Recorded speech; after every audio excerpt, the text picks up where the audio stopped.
Hi everyone, thanks for joining me today. We're going to discuss hardware today. Ooh, the excitement, I know. But it actually is a really cool thing to be able to change out or change up on the piece that you're working with. So I would say I do, for my projects, about half and half. Half of them I change out the hardware and half of them I actually just change the look of the hardware. So I'm going to show you today what I use or what you'll need to do both of those things. So let's just get right to it. I'm going to show you the dresser behind me. I just put up for sale. I changed up the hardware because I liked it. I thought it was kind of a cool and unique hardware. And the other thing is, it was kind of a hard size to try and replace. And that's something you need to right away figure out. Sometimes the hole spacing is not an easily popular hole spacing to replace them. So you might be forced to use the hardware that's on there and just change it up to make it look a little better. So what I did with this piece currently behind me was the hardware that's on there, and it also has a back plate to it. But this was kind of an antique brass, not a bad color. I've actually used this before on pieces, but I wanted something different for the look. It just wasn't what I was envisioning, and I changed it out to this. So if you look, I took this and made it that. This is a metallic rust and a black that I sprayed together to give it kind of a custom look.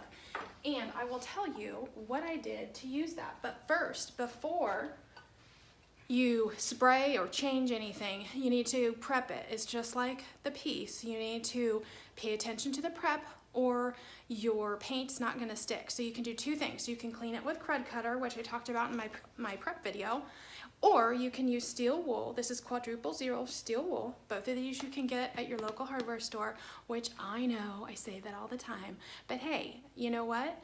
That's my favorite kind of shopping. I would rather shop in my local hardware store than shop for clothes. Way easier.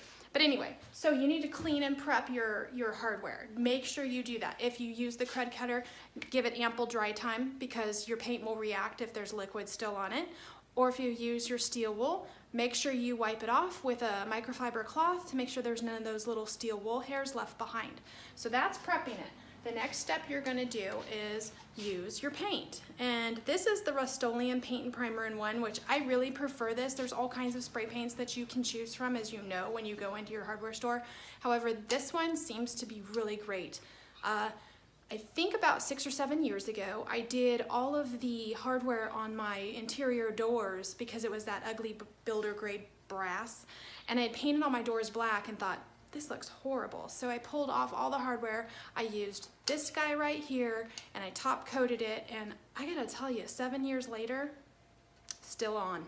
No chips, no wear. So this stuff is awesome. Runs about $7 or $8, I think. So it is a little more expensive than the $2 and $3 spray paint, but you get what you pay for.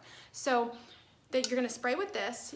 I stand about 10 to 12 inches away from my pieces, and typically what I do is lay out all my hardware on a piece of cardboard, and I spray front and back because on some pieces that you might lift up the drawer pull, you're gonna see underneath. So make sure you get both sides. And then, when that's all dry, you're gonna use a top coat. Now this one, you can choose different top coats. This is a Krylon Crystal Clear. I ordered this online, and I love it great. You can buy any of the clear coats will work just fine. So the key is spray your hardware, let it dry. Sometimes it takes a couple of coats to get the look that you want. So make sure you're letting it dry in between. Make sure you let it dry. I let mine dry overnight just because I learned the hard way being impatient doesn't pay off. So let it dry overnight. The next day or the next morning, go ahead and spray with your top coat. Let that dry before you handle it and start putting it on the dresser. So I typically spray one day, top coat the next, put my hardware on the next morning. So you can do all of this while you're painting your dresser. So what I typically do is I spray the hardware as one of the first things I do. That way by the time I'm done painting, hardware's dry and ready to go on. So that's painting the hardware. Now, if you want to replace the hardware, that is not a hard job to do. I'm going to show you what you need to do that. One of the key things you need to do from the very beginning is measure, and I talked about this a little earlier, the hole spacing. So that's where this here from hole to hole center. And so when you're searching for hardware, either in your store or online, I buy a lot of mine online because I can get better prices online. You need to make sure that you know your hole spacing, because a lot of times when you go to buy things, they'll talk about this as the measurement. That's not going to work for you. You need to make sure you know where your holes are. Now, it may be that you are going to have to fill and drill. I do that a lot, and that's what I'm going to show you right now. What do I do to fill and drill, and why do I need to do that? Well, sometimes it's an odd hole spacing and I just can't find the piece that I want to fit the dresser. So I have to drill new holes. And I was so scared to do that in the beginning. I thought for sure I would ruin the piece, and so I asked my husband a few times if he wouldn't mind doing it. Well, probably about the second or third time, he minded. He wanted me to learn how to do it. He also bought me my very own drill, so I didn't have to keep borrowing his. But that is not something you should be afraid to do. Let me tell you, from someone who totally was afraid to do it, I thought I was going to ruin the piece.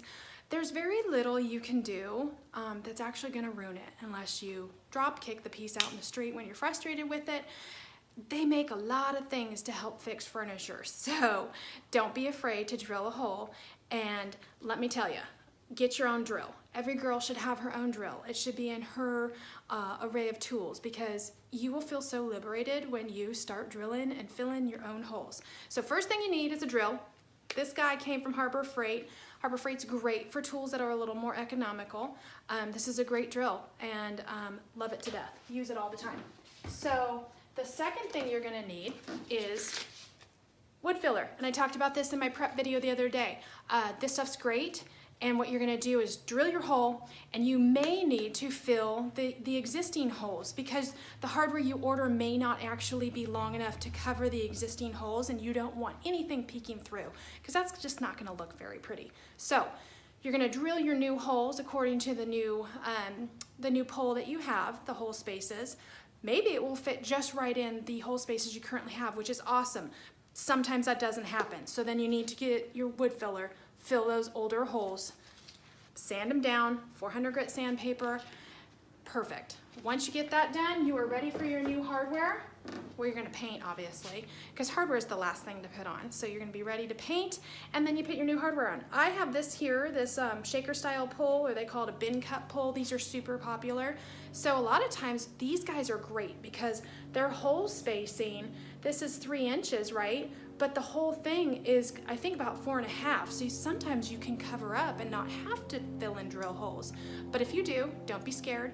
Borrow a drill from your dad or your boyfriend or your husband if you don't have your own, and go to town. So I hope that was helpful today. If you have any questions, feel free to reach out. Let me know. I'd be more than happy to shed some light on maybe some more detail for you. But definitely don't let ugly hardware be a part of a beautiful dresser. Change it out if you need to. Okay, you guys, we'll see you on the next video. Thanks so much.